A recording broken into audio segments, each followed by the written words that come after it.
Aloha e komamai. My name is Joy Lacanyanta, and I'm one of the facilitators for the Inner Peace series. We are very honored today. This is session 6. We have Dr. Maya Soetoro-Ng, and she is a consultant on the international team at the Obama Foundation and the faculty specialist at the University of Hawaii, not to mention a good friend and my mentor as well.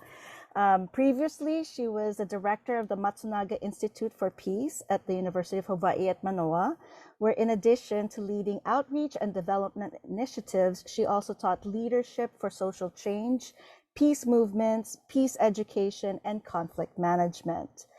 For many years, she worked at the University of Hawaii College of Education, where she taught multicultural education, social studies, methods, and peace education, both the graduate and undergraduate level.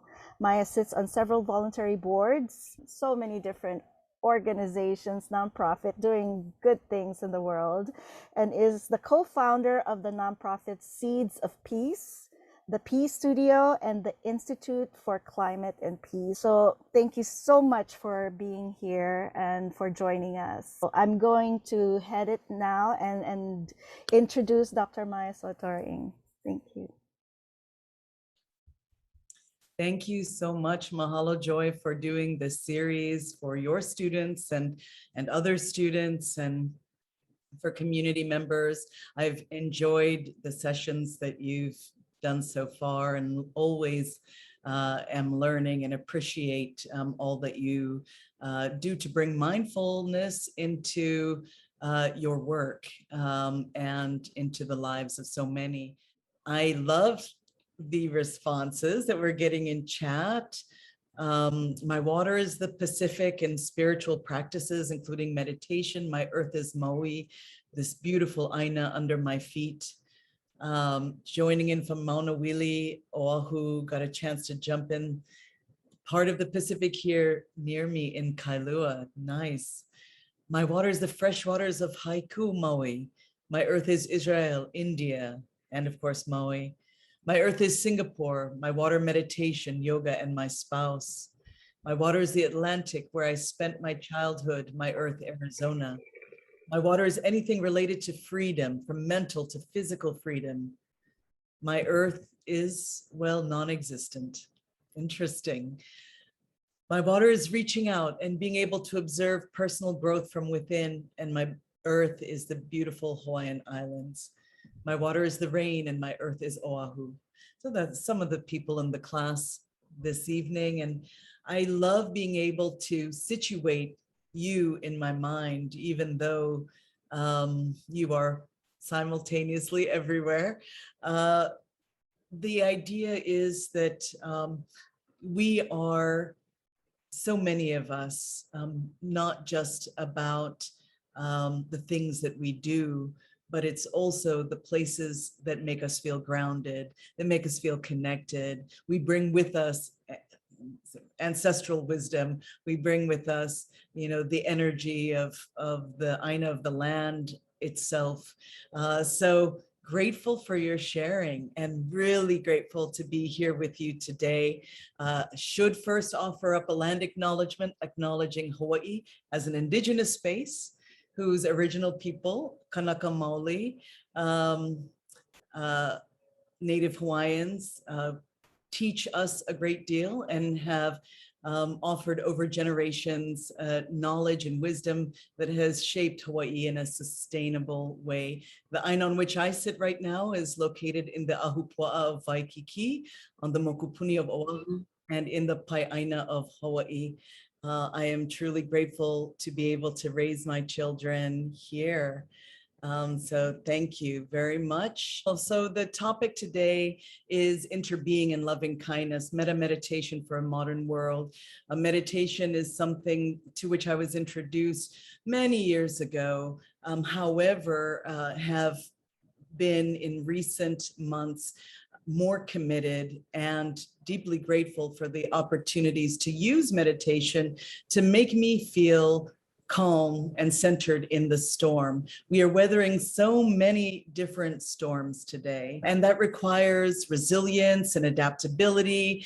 It means that we have to have a strength-based approach to who we are as people, as leaders, as lovers, as thinkers, expressing love and kindness bravely for others in need. So meditation, in my view, is not just about personal peace. It is that, but it is also about connecting us lovingly to others, and to have a rich and deep sense of responsibility, not just for those who are near, but also those who are different and distant.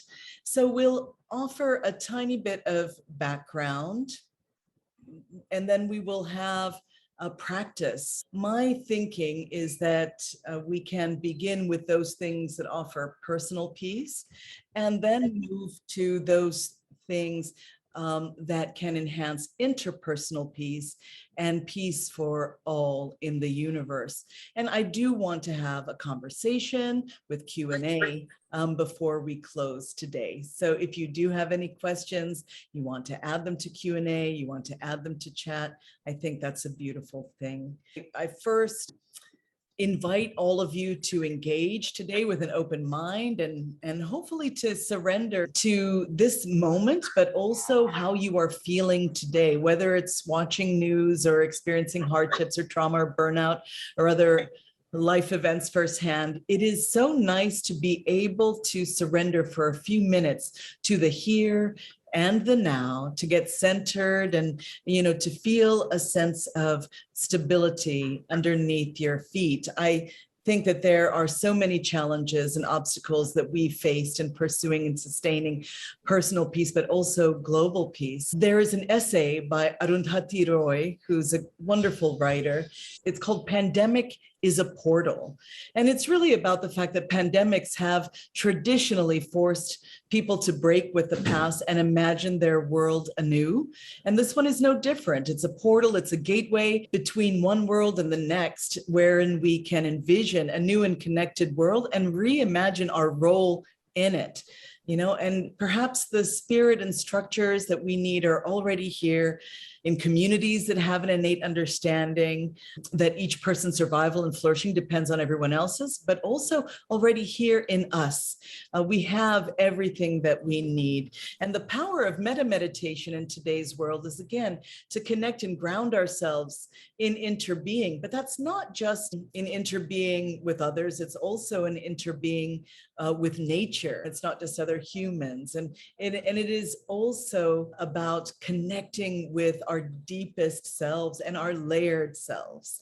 So my hope is that each of you can, explore your personal practice, but also reflect on how you are engaging with yourself and your community and the world around you. For me, metta meditation really goes hand in hand with servant leadership, which has been very important to me as I worked with genocide survivors, gun violence victims, as I confront climate grief. I have needed a meditative practice that would give me personal peace, but also help me develop a sense of agency. And of course, metta meditation is also something that goes hand in hand with parenthood. At various times in my parenting journey, I did realize that there was only so much I could control.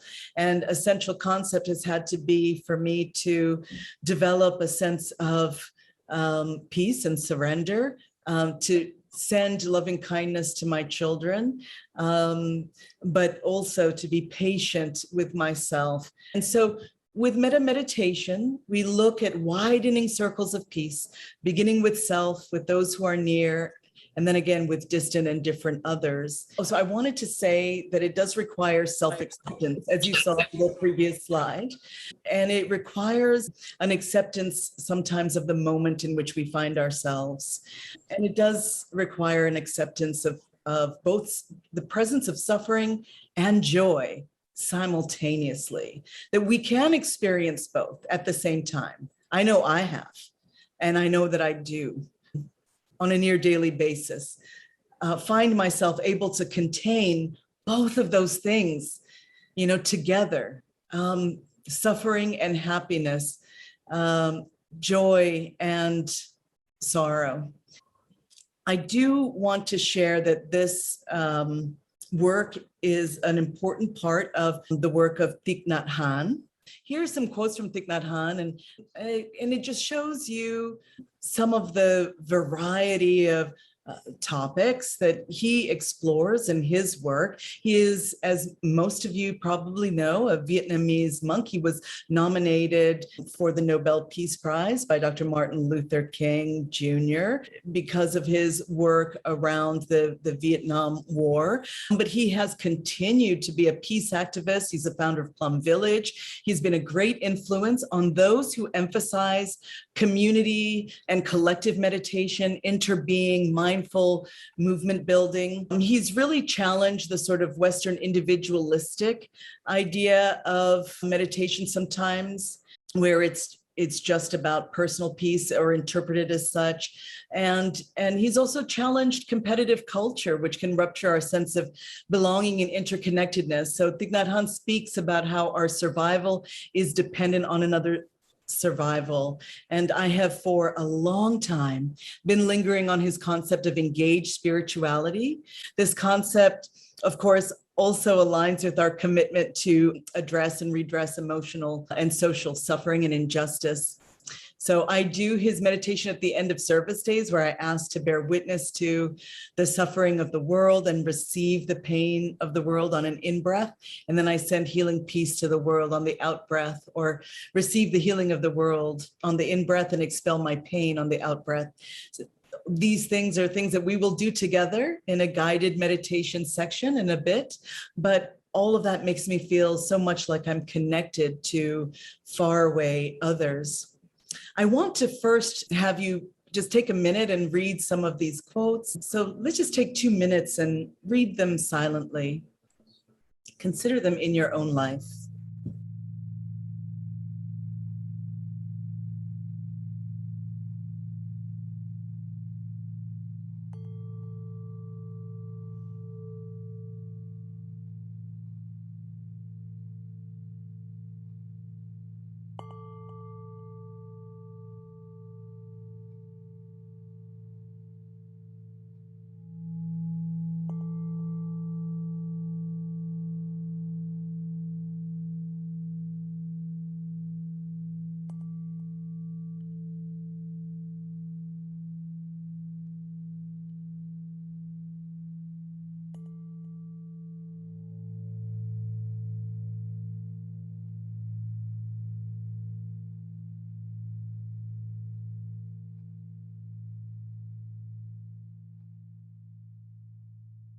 Again, this shows kind of the brave dimension of engagement with Thich Nhat Hanh. This notion that it is about education, it is about how we raise our children, it is about how we love other children. It is about getting rid of punitive ideas and instead thinking about restorative ideas. It is about letting go. It is about minimizing our possessions and our attachments. It's about personal and collective liberation. And it is about an appreciation of the real miracle of life and earth and every day, and the beauty and the bounty of all that we experience here if we are mindful and present. So let us take a minute now and let's do a bearing witness meditation. And so I'd love for you all to close your eyes, and I will just guide you through the meditation I just described. Just listen to my voice. Let us take this time to acknowledge and bear witness to the suffering of the world, to bravely receive the pain of the world with our deep in-breath. So take a deep breath in, lower your shoulders, have a big belly breath, expand your abdomen. And now expel that breath and send healing peace to the world with our full out breath. And again, Breathe in, make sure you fill your belly. Relax your shoulders and release. Feel free to make noise with the release. Release loving kindness and imagine it spreading across a great distance to those in need.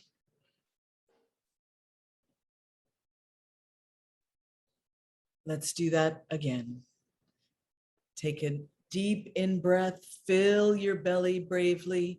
Imagine all of the pain and suffering of the world contained in you, but you are safe. You can get ever bigger. You can get ever wider. You can expand infinitely, and you can contain all the suffering. And now expel it. Expel it and release loving kindness to those in need. Imagine it rippling out with light after a cleansing process inside your belly. Your loving kindness goes out to all in need. Now let us receive the light. Let us receive the light, the compassion, the healing of the world with our in-breath. Take it in. Again, feel your belly expand. Feel the compassion, the love, the healing of the world come into you through every pore, every orifice. And with our out-breath, expel any pain, stress, or fear that you may be holding on to. And again, imagine the light coming into your body. Receive the light, compassion, and healing of the world on that in-breath. Let it cleanse you. Let it course through every part of your body. Imagine the light moving and swirling. And now expel that breath. And with it, any sorrow, any anxiety, any tension. Feel connected now. Feel connected to everyone on this call, everyone on this class, and to the universe entire.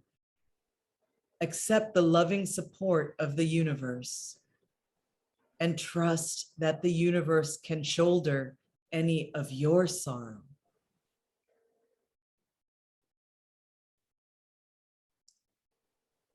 Let's do it one more time. Bring that light in. And then send all your sorrow out lovingly in connection. And do that 2 more times and then open your eyes.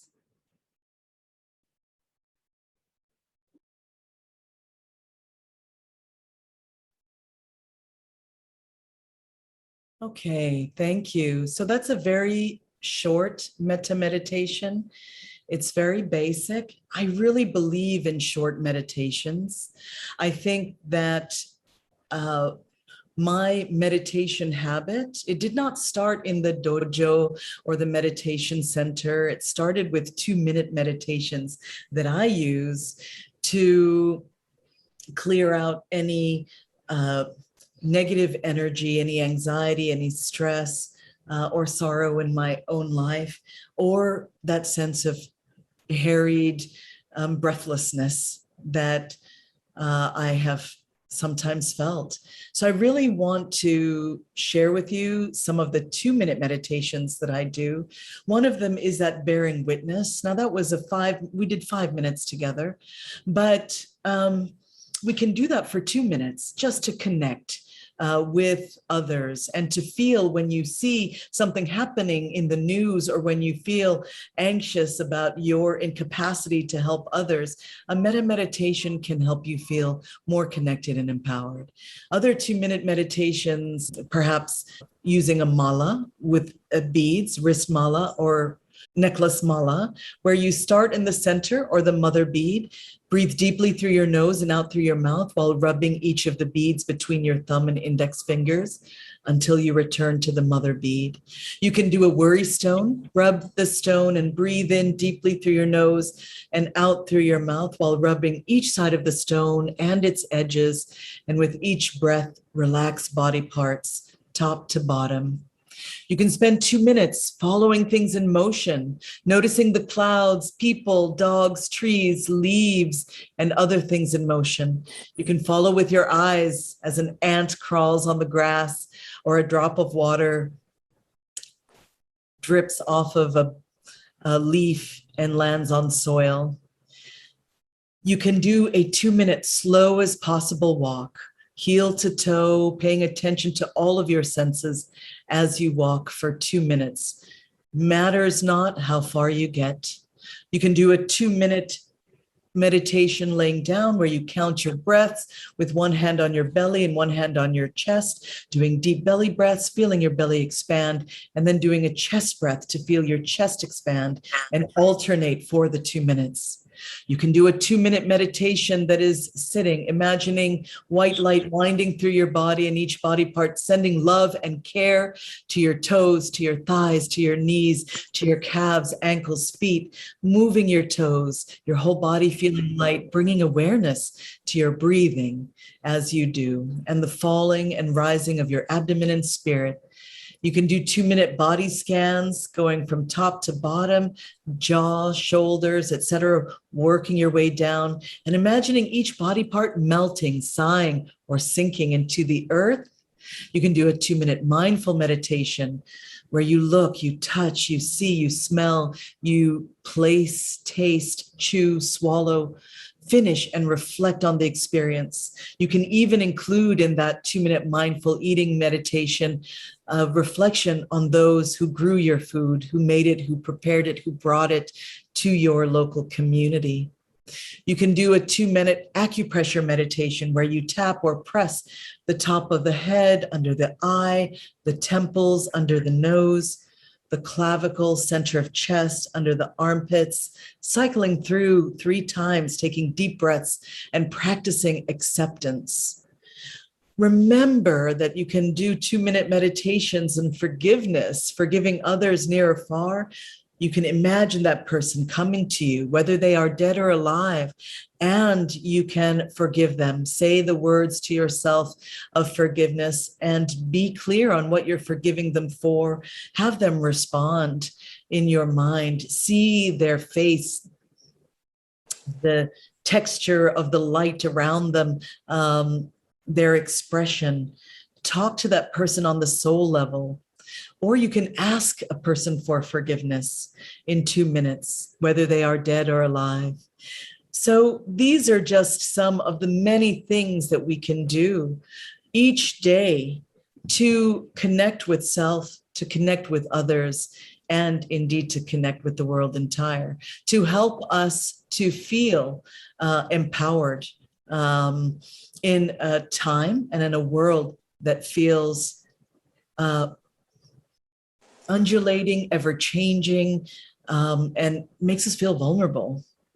When we practice Metta Meditation, the idea here is that we are observing our feelings, our reactions, and our understanding of self deepens.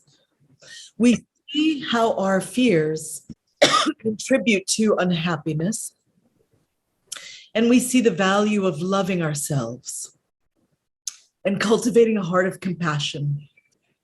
I would like for you now to take a minute and think about who you are dedicating this Metta Meditation time today upcoming to.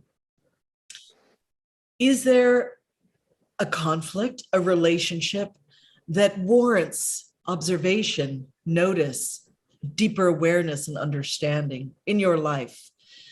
And maybe it is the relationship with self that you need to focus on. That's entirely possible, plausible, and a wonderful, valuable thing to do. But maybe there is someone else. Maybe it's someone you know, or maybe it is someone who represents an idea, a philosophy, a political or social stance with which you disagree, but think about, take a minute and really think about where you want to see some of that increased harmony and repair. And just take 1 minute and just jot down some notes and about this relationship. Okay, just take a minute to do that, and I'll be right back.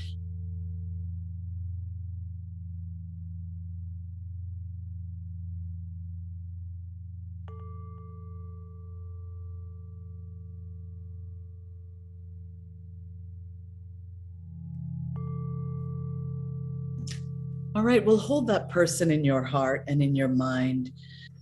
And, congratulations on being brave enough to do that work. The definition of metta is the heartfelt wish for the well-being of oneself and others. But it is also a kind of meditation that welcomes conflict as a point and source of learning and growth. It is in keeping with this notion of conflict transformation, wherein not all conflicts can be fully resolved, but they can all be transformed. If we are feeling, experiencing, and suffering because of a conflict, we can take that conflict and understand, or trauma, and trauma is also a conflict, and understand that this is an opportunity for us to understand more deeply what is in need of our attention, what is in need of our loving kindness, our energy, our life force, right? And so with metta meditation, you don't isolate yourself from the world, from geopolitics, from suffering, sorrow, conflict. You welcome it as an opportunity to expand your strength as a source of loving kindness and connection. So it requires that we lean into our discomfort sometimes, and we be brave.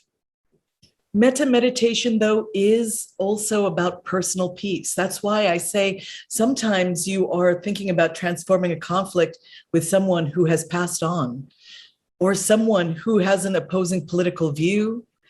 They may not be able to come to you and say, forgive me, or I forgive you. They may not be able to face the conflict themselves, or to have the courage to connect with you in spite of the difference between you. But this is about you building a sense of peace, moving away from fear in order to practice loving kindness with clarity and serenity and ease your suffering, regardless of how the other person responds. And in doing so, you decrease the suffering of the world. I really believe that, in the aggregate. And it also means that in that place of conflict, you do not agitate, you do not enhance, you do not contribute to the negative, destructive, violent energy of conflict, right? So you accept your personal responsibility. You can perceive solutions, the truth, wisdom, and you can react more benevolently, right? According to Thich Nhat Hanh, our field of consciousness contains every possible kind of seed, and meditation can water and bring the seeds of peace, joy, and love into our conscious mind to yield extraordinary growth for ourselves and others. And so the question becomes, what seeds are you watering, on a daily basis, with each word you utter, with each thought you have, right? And so the idea of ahimsa, or nonviolence, is that you try not to engage in violence in word, thought, or deed, right? And metta meditation helps you to address all of those facets of nonviolence. Metta meditation is also about looking and listening deeply. How often do we give ourselves a chance to look and listen deeply? We're always so harried. So it's a conflict resolution and transformation tool that is used by me, at least in negotiations and mediations. It is about having the patience and creating the space to look deeply within our own hearts, but also into the words and consciousness of others. When we look deeply and listen deeply, we are not listening simply to the words as they exist, but to the meaning behind the words, to the truth that is unspoken, to the things that reside beneath and between. And in so doing, we feel and understand more fully. And it is about recognizing that the world needs our optimism, which means it needs our happiness, our care, and our participation. So we need to not only heal ourselves, but constantly reiterate our connection and responsibility to others, and see happiness as a precondition to full participation. If I heal myself enough, I can be a positive force in the world. I can do good. My life will have greater meaning and purpose. So that's why we begin with ourselves and then move outwards. It allows us to consider ourselves as gardeners who help flowers grow, right? So once we can change for the better, once we can begin with that inner circle, we can become more effective growers. And even if we end up devoting our lives to watering for trees under whose shade we will never sit, we will feel the future and the possibility of greater peace and justice through Metta meditation and the stillness of looking deeply into the human condition that it allows. So for me, Metta meditation is the meditation that aligns most closely with social justice and human rights. But it does begin very simply with that looking. How is my body? How are my thoughts? How are my feelings? How are my perceptions? How is my consciousness? And how are others walking, feeling, thinking, and perceiving? Beginning with self and looking deeply at others. And so I want you to take that person or that genre of person that you chose to focus today's meditation on. And I want you to take 2 minutes now first and ask yourself the question of where you are in consideration of this person. Imagine that person beside you. First, attend to yourself.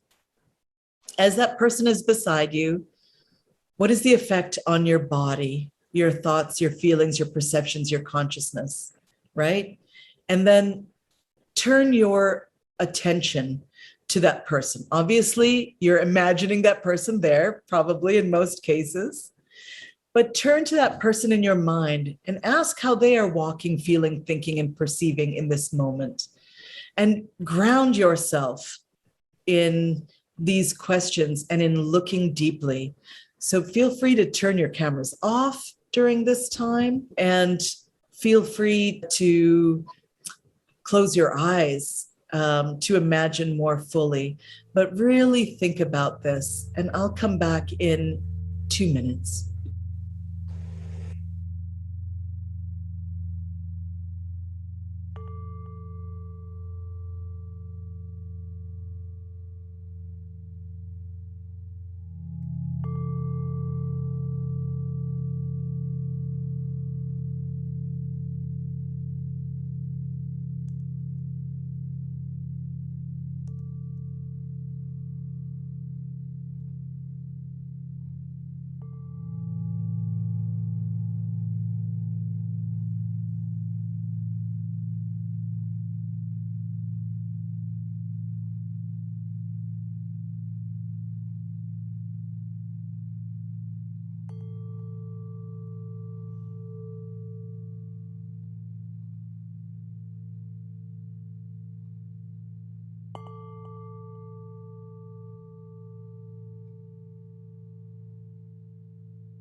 Okay, wrap that up. Thank you for taking that time. As always, really put your feet on the floor. As we're coming up, we're going to do the full Metta meditation soon. But really feel the floor beneath you. Feel its temperature, its texture. Curl your toes a little bit. Push your shoulders back. Feel free to, if you need to make adjustments, to roll your head from side to side. When we do meditation in community, it's sometimes important to be very still, but in this instance, that's not necessary. So you can roll a little bit from right to left, make adjustments. You can stretch your neck, and we spend so much time hunched over, so you can also put your shoulders back, lean back, and roll your shoulders, and let your jaw go slack. Take deep breaths, but thank you for doing sort of the prep work there in terms of thinking about this relationship. We're going to again go through a slightly longer metta meditation that begins with self, moves on to the specific other, and I want you to keep in mind the person you have chosen. And then we will move outward in ever widening circles to the larger community and world. And again, feel free to close your eyes, and really, when you let go your breath, release it fully, and take this time to feel all parts of your body, and to, again, release and trust that your seat, the ground, the universe can shoulder anything. All right, so close your eyes. When we are in the grips of fear, we close down and can't be compassionate. To love others, we have to first be loving and gentle with ourselves. We always begin metta with self and move outward. Perhaps we begin with the aspiration to be free from fear. May I be free from fear? We look deeply within our being to understand the source of our fears, our reactions to it, and then we can begin to let go, to free ourselves. Let's first prepare the body with a quick body scan from the top of your head to the bottom of your feet. Taking deep breaths, relax your forehead, your eyebrows, your eyes, your ears, nose, mouth, your tongue, your neck, your shoulders. Breathe in deeply through your nose, fill your belly with breath, and out through your mouth. Relax your back, the muscles on either side of your spine.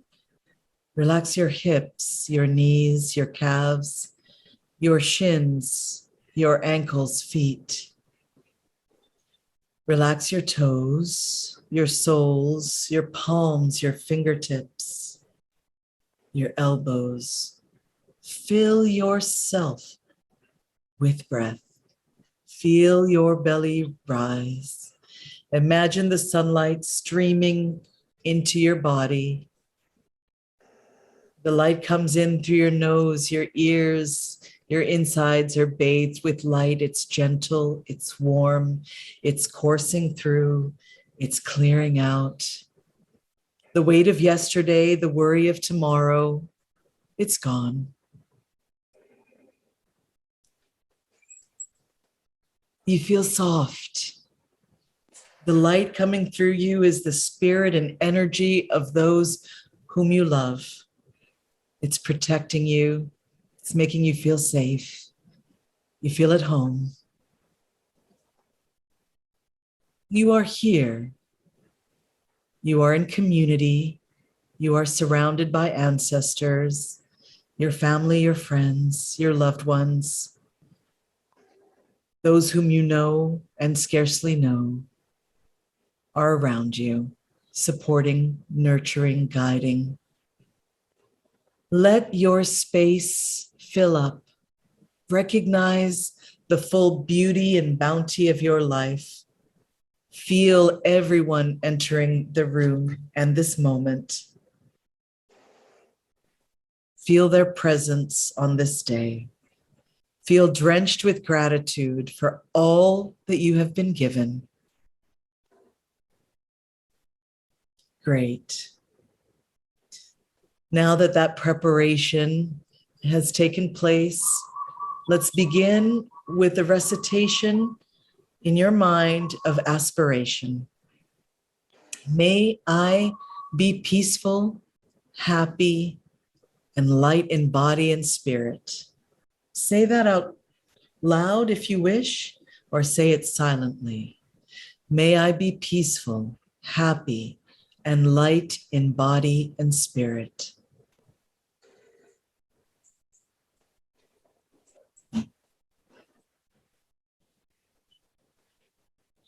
May I be safe and free from injury. Say that out loud or in your mind. May I be safe and free from injury.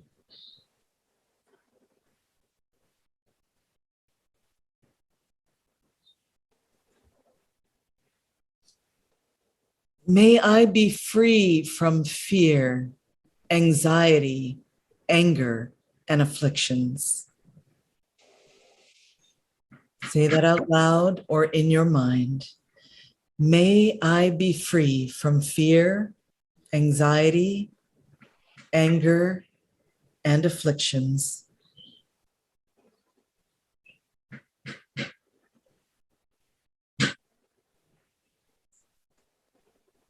I'm going to say all three once again. Say them in your mind after I do.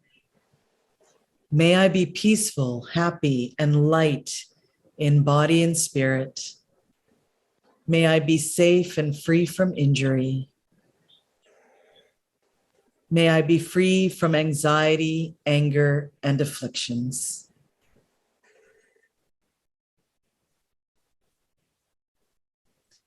Now think of that specific other you chose. Maybe it's someone you love. Maybe it's someone you fear. Maybe it's someone you loathe or think you loathe. And now send your loving kindness to this person. Say out loud or to yourself, may he or she be peaceful, happy, and light in body and spirit. May he or she be peaceful, happy, and light in body and spirit.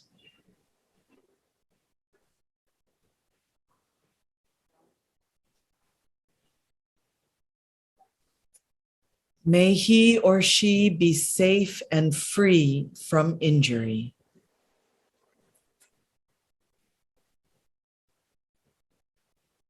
May he or she be safe and free from injury.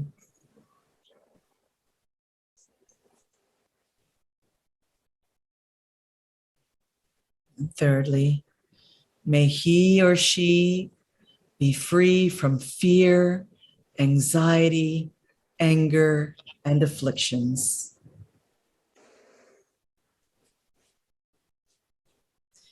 May he or she be free from fear, anxiety, anger, and afflictions. I will say all three again. Please repeat in your mind, thinking of this person, bathing them in loving kindness. May he or she be peaceful, happy, and light in body and spirit. May he or she be free from injury and safe. May he or she be free from fear, anxiety, anger, and afflictions. Now, think of distant others. perhaps think of the community entire, or if you want to leap to the world entire or to the universe entire.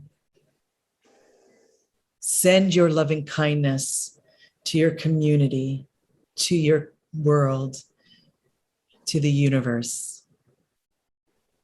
Imagine it flowing freely with strength and grace and beauty. May all be peaceful, happy, and light in body and spirit. May all be peaceful, happy, and light in body and spirit. May all be safe and free from injury. Really feel it. Feel your feelings flow, feelings of loving kindness. May all be free from anxiety, anger, and affliction. Your feelings are flowing like a strong and powerful river. Each feeling is a drop of water in that river. Each moment is a drop in a widening ocean of loving kindness.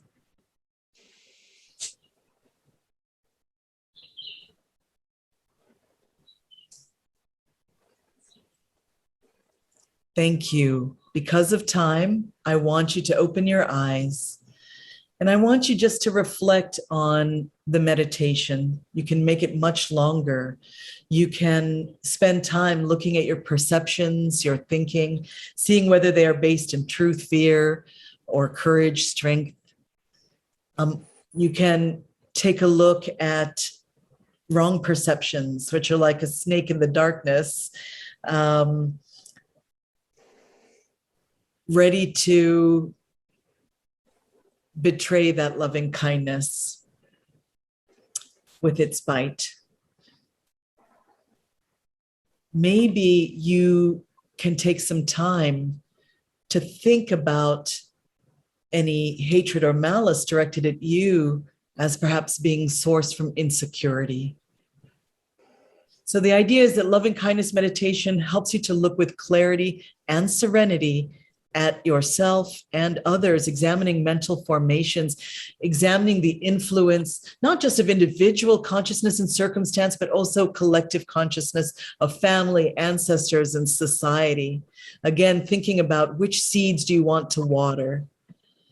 In all of these visualizations, as you think about your own and others' organs, the way they are breathing, sitting, walking, and talking, observing the external realities as well as internal.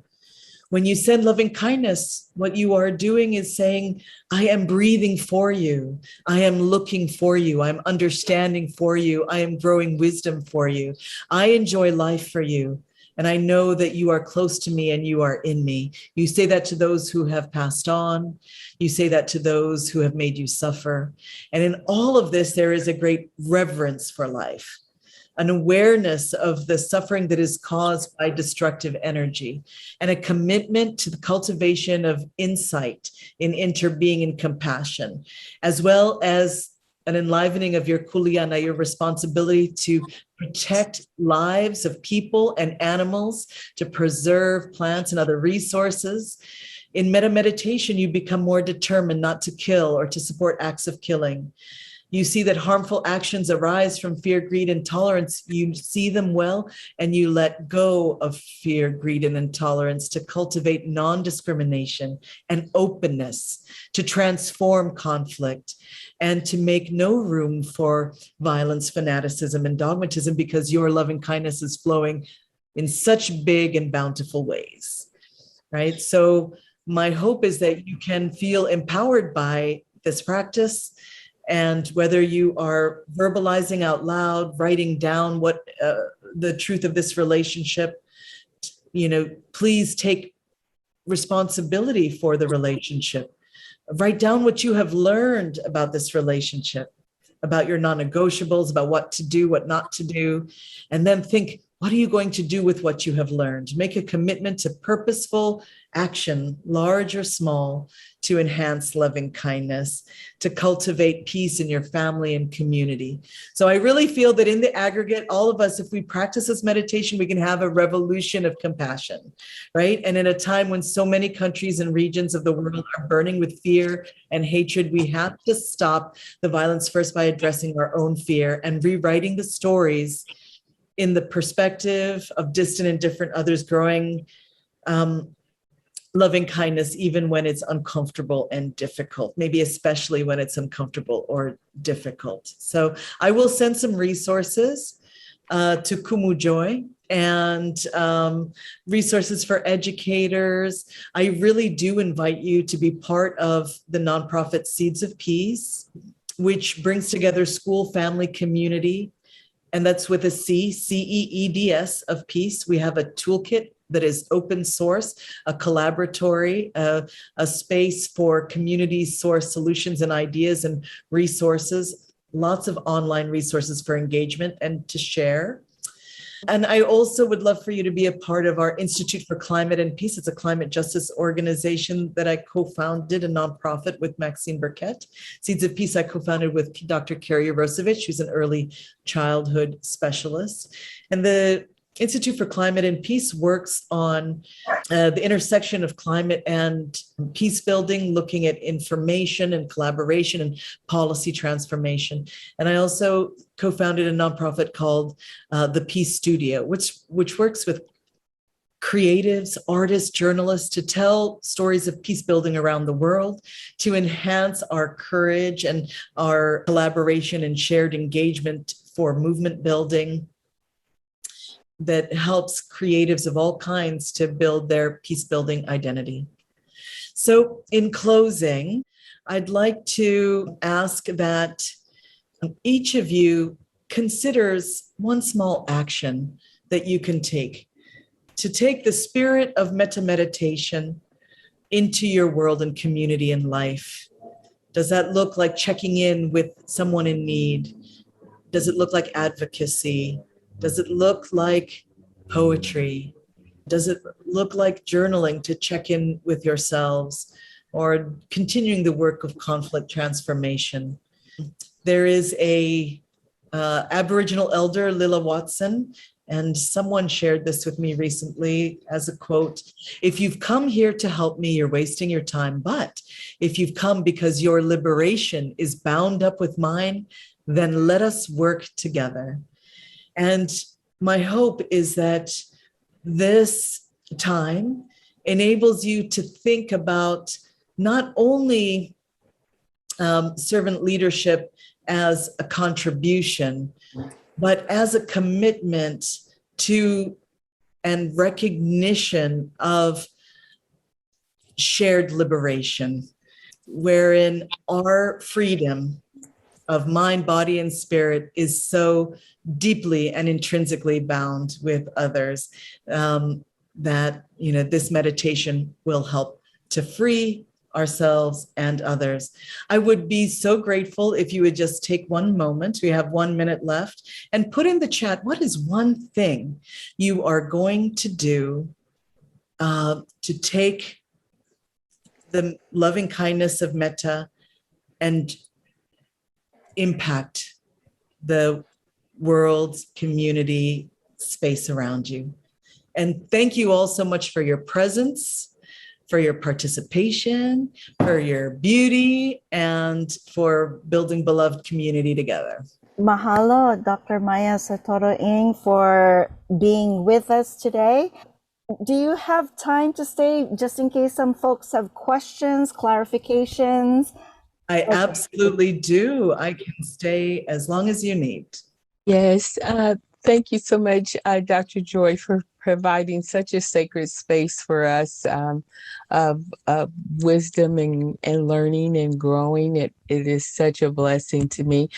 Meditation is a part of my practice, Dr. Maya, and I constantly, I believe it's not just something I believe it's something I do at all times. I'm conscious of things around me, but this was the first time that I heard about bringing conflict and transformation into my meditation.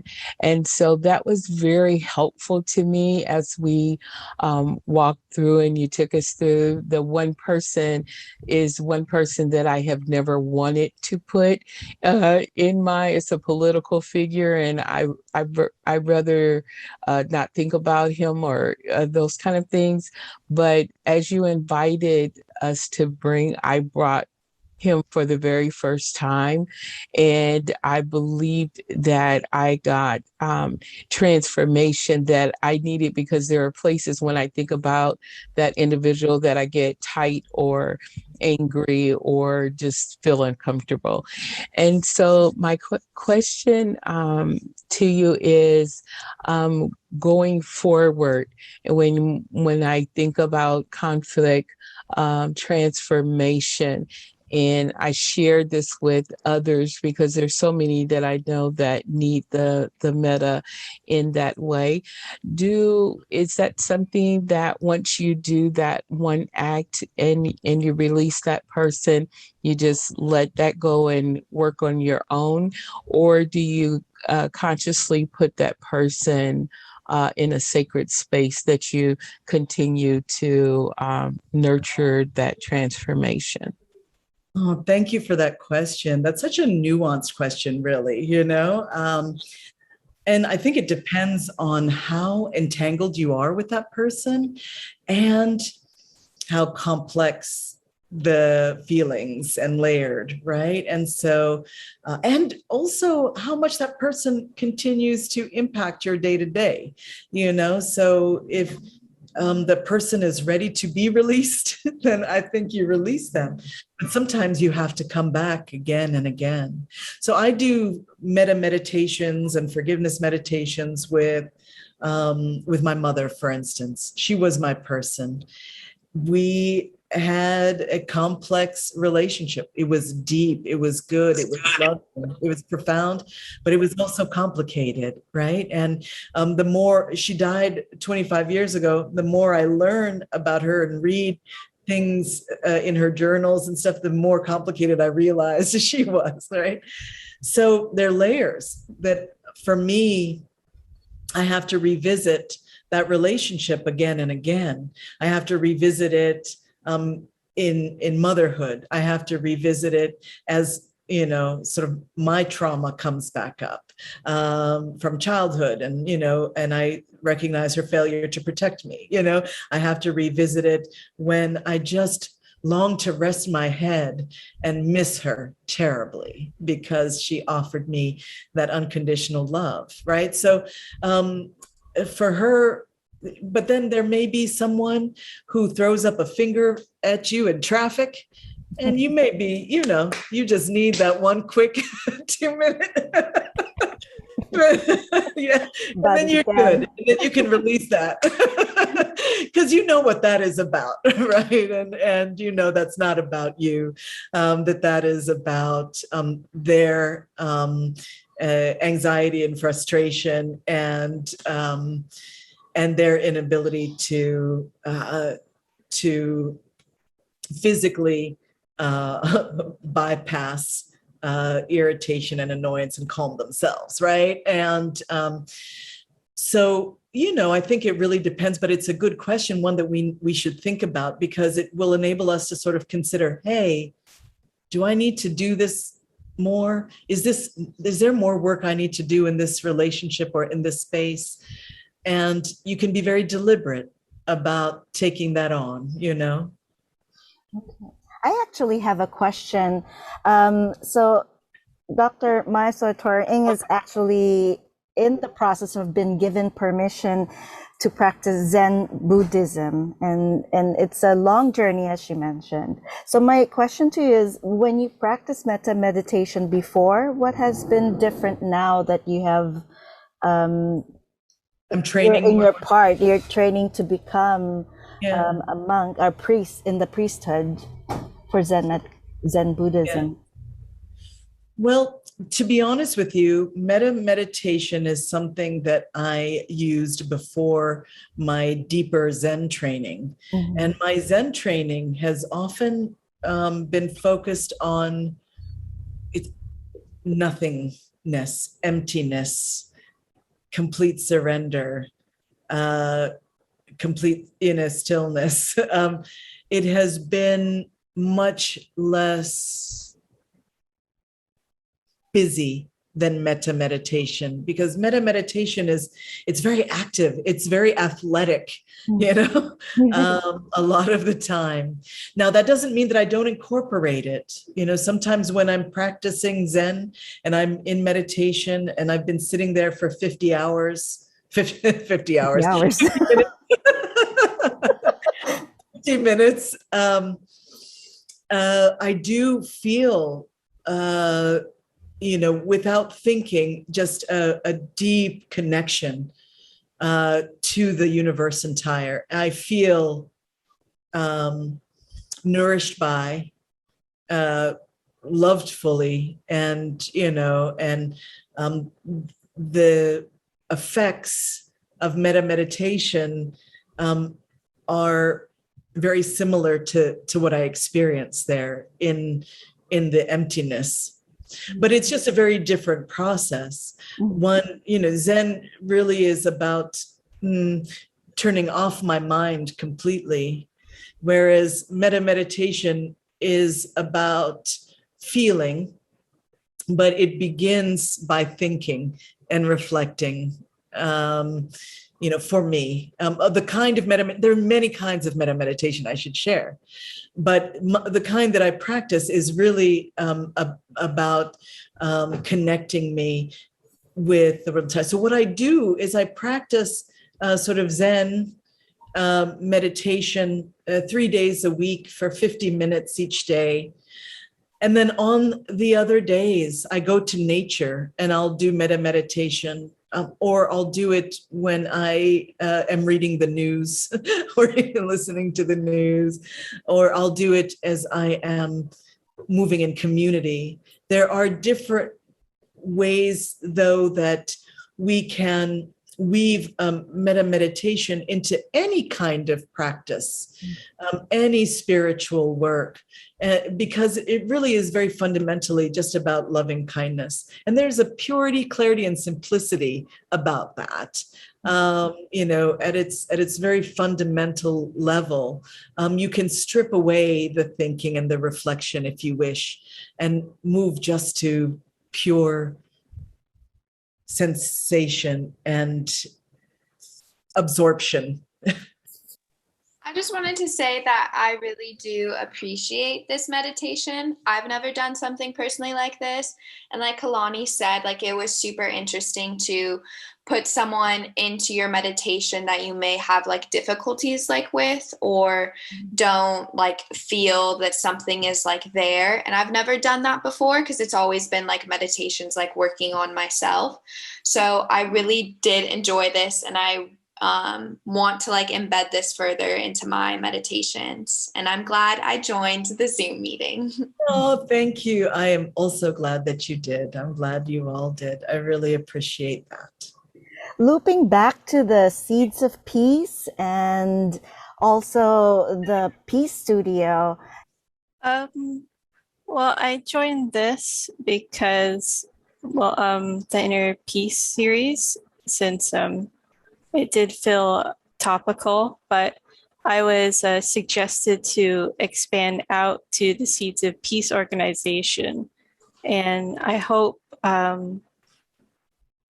if I'm able to, I would like to see what I can do and volunteer with the organization.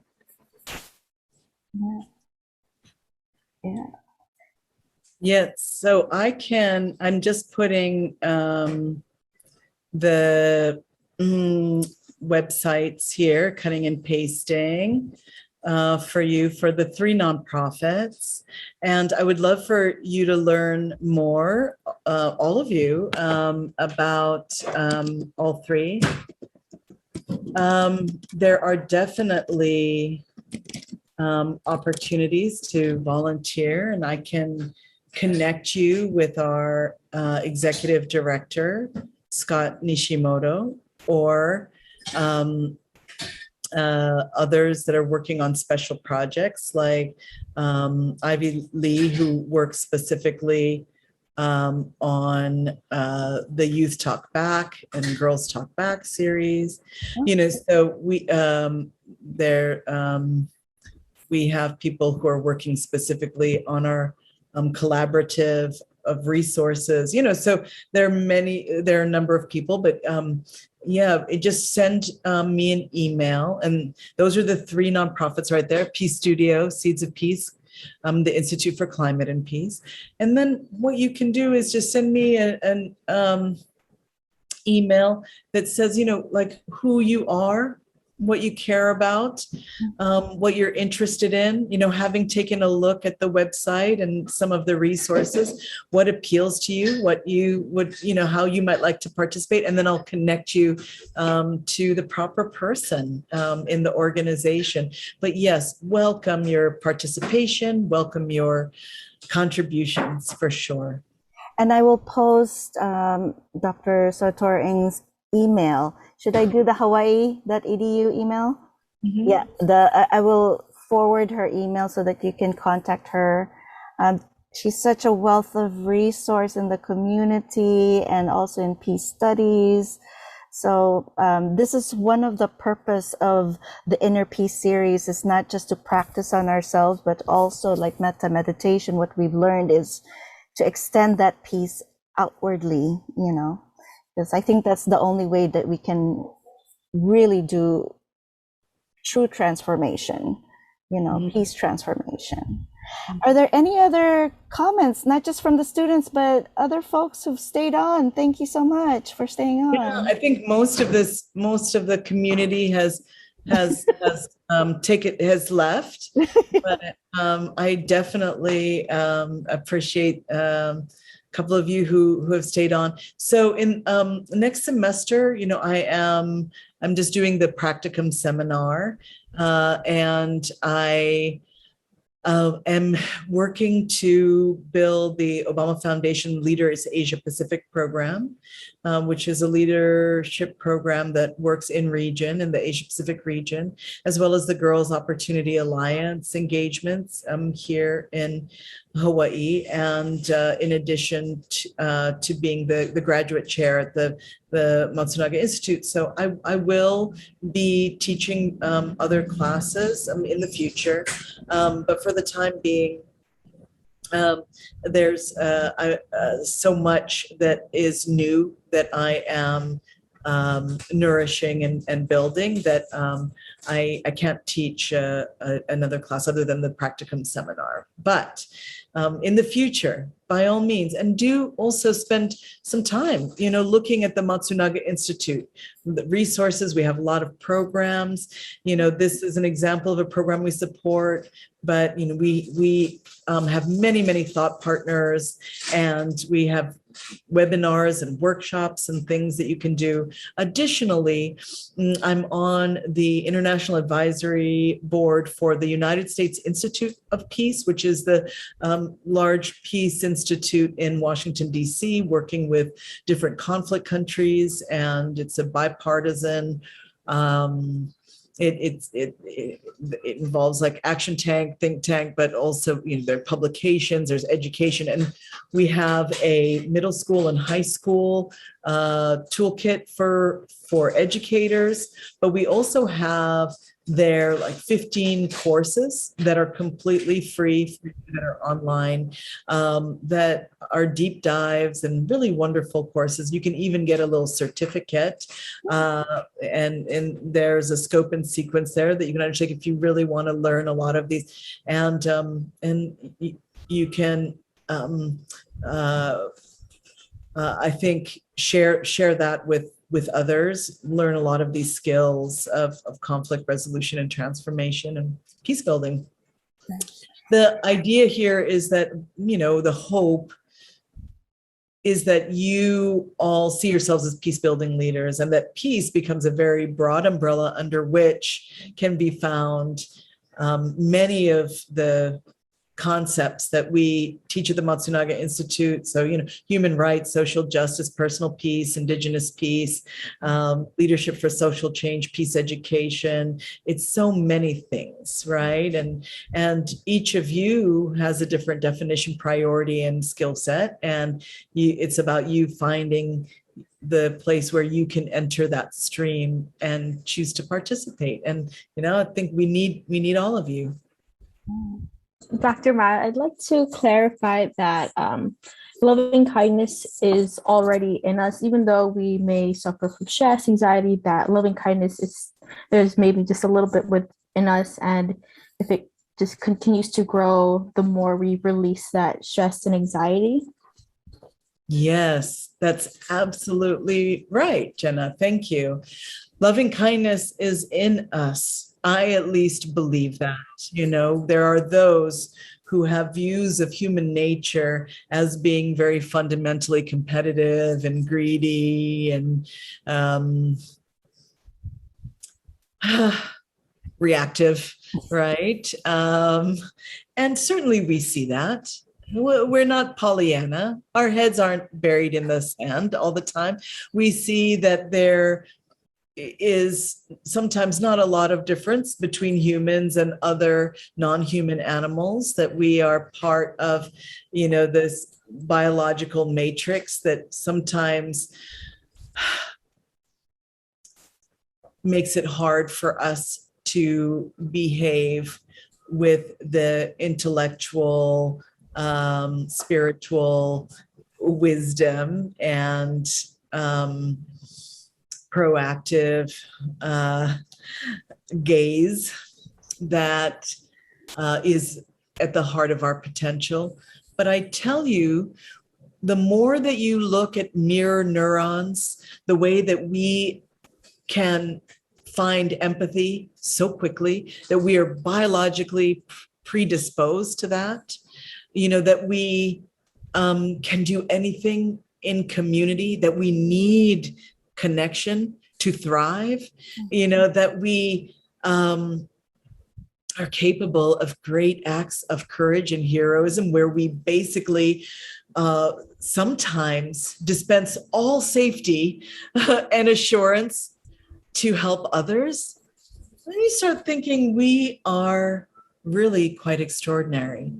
And my firm belief is that we are born with loving kindness, and sometimes trauma makes it hard for us to express that, rather than the reverse. Rather than we are born based and violent, and then we are taught to be kind. I don't believe that. I think that it is our natural state, our inherent nature, that loving kindness, and so it is present. And we can conjure it. And when we do, we feel our own strength.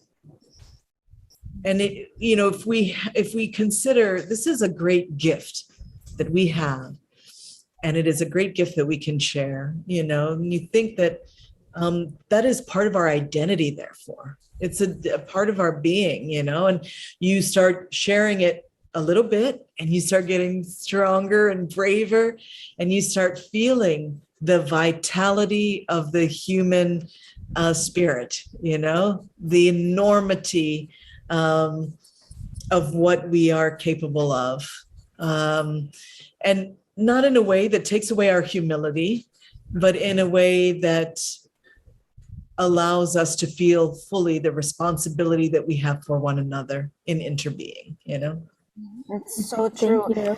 I just wanted to add too, for the Peace and Conflict Education, or PACE students, I've already uploaded the Seville Statement, which is a conference of social scientists, natural scientists, and they came together to discuss if people or human beings are predisposed to violence.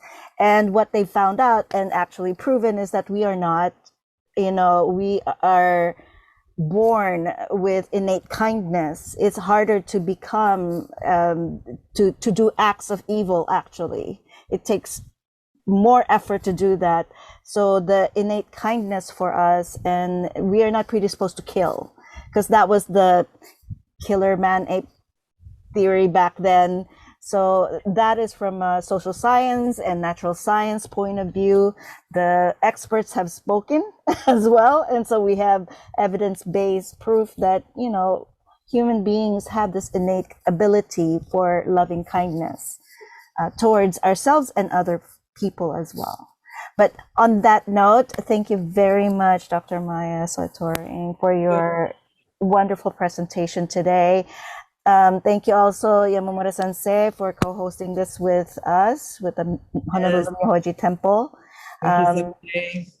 Yes, I really appreciate all of you for coming, you know, I mean, staying a little bit longer for us to have this sacred discussion about loving kindness and metta meditation. Okay. Thank you for the lovely comments in the chat. Right. Thank you, Kumu Joy, for all you do.